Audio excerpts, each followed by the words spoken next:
నేడు అగ్నిమాపక శాఖ నూతన వాహనాలు పరికరాలు ముఖ్యమంత్రి చంద్రబాబు నాయుడు ప్రారంభించనున్నారు.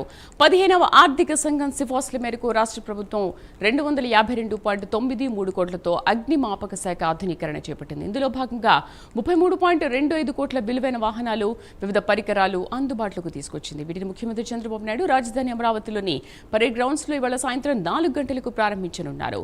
ఆధునిక వాహనాలు, పరికరాలను స్వయంగా పరిశీలించి వాటిని ముఖ్యమంత్రి ప్రారంభిస్తారు. మా కరెస్పాండెంట్ శ్రీహరి పూర్తి సమాచారం అందిస్తారు. శ్రీహరి.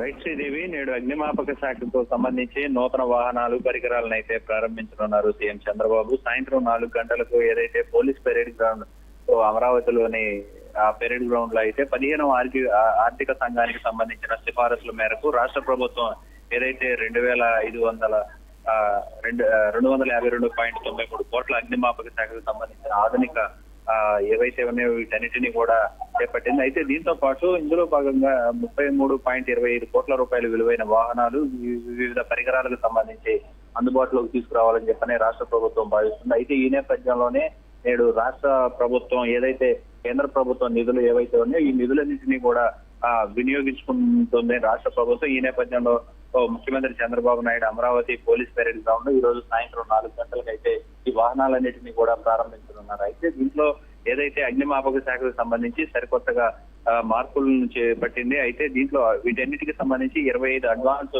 వాటర్ టెండర్లు, అదేవిధంగా 40 క్విక్ రెస్పాన్స్ వాహనాలు, వాటితో పాటు 50 ఇంప్లాంటబుల్, అదేవిధంగా రబ్బర్ బోట్లు, 30 ABA సెట్లను, కంప్రెసర్లను కూడా వినియోగించనున్నారు. అయితే వీటన్నిటిని కూడా నేడు సీఎం చంద్రబాబు అయితే ప్రారంభించబోతున్నారు. దీంతో పాటు 18 కోట్ల వ్యయం కలిగిన తొలి దశలో 25 అధునాతన అగ్నిమాపక శకటాలు కొనుగోలు చేశారు. వీటన్నిటిని 10 కోట్ల వ్యయంతో అయితే హై ప్రెషర్ పంపు, అదేవిధంగా పంపులు కలిగిన 40 క్విక్ రెస్పాన్స్ వాహనాలు కొనుగోలు అయితే జరిగింది. వీటితో పాటు అలాగే 2.49 కోట్లతో 55 ఇంప్లాంటబుల్ రబ్బర్ బోట్లు, అదేవిధంగా 2.8 కోట్లతో అయితే 30 BA సెట్ పంప్ ప్రెషర్లు ఏవైతే ఉన్నాయో వీటన్నిటిని కూడా అందుబాటులోకి తీసుకురావాలని చెప్పని రాష్ట్ర ప్రభుత్వం భావిస్తుంది. అయితే ఈ నేపథ్యంలోనే 15వ ఆర్థిక